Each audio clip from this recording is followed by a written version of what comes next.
ৰাইজ খানা খাইছেনে? আমাৰ একদম বনিলে আৰু মই গৈ পোৱালে আকৌ চব কাম কৰি হ'লেই মই এইপিনে একদম পচলা মাৰিবলৈহে পাইছোঁগৈ। তাৰপিছতে এইপিনে আকৌ বৌয়ে গাহৰিখিনি বইল কৰি পিনি চুঙাত ভৰাই আছে পুৰিবৰ কাৰণে। মই আকৌ নাখাওঁ, সেইটো কাৰণে মোৰ বহুত লছ হৈছে মানে এইটো বস্তুত।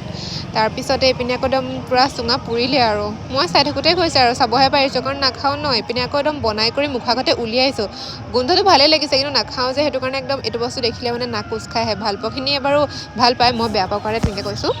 আৰু তাৰপিছতে বাকীখিনি বস্তু একদম চবেই ধুনীয়াকৈ বনাই আছে। মোৰ ভাগত চাটনি বনাটো পৰিলে, চাটনি বনালোঁ। তাৰপিছত এইপিনে আমাৰ মাংস হৈ আছে, হাঁহৰ মাংস।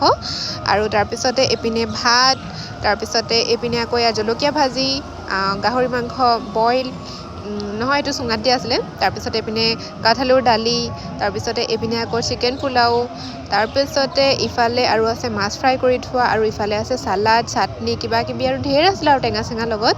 গোটেইখিনি বস্তু দেখুওৱা নাই, কিন্তু একদম গোটেই বস্তুখিনি একদম ভাল লগা আৰু ন।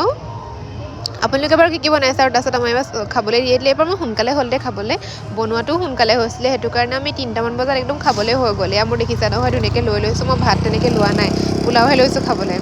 তাৰপিছতে এয়া আমাৰ লাষ্ট গোটা বহিছে, পিনে আমাৰ মায়ে দি আছে ধুনীয়াকৈ। তাৰপাছত আপোনালোকে খাইছেনে? আজিলৈ আহিছোঁ, বাই বাই।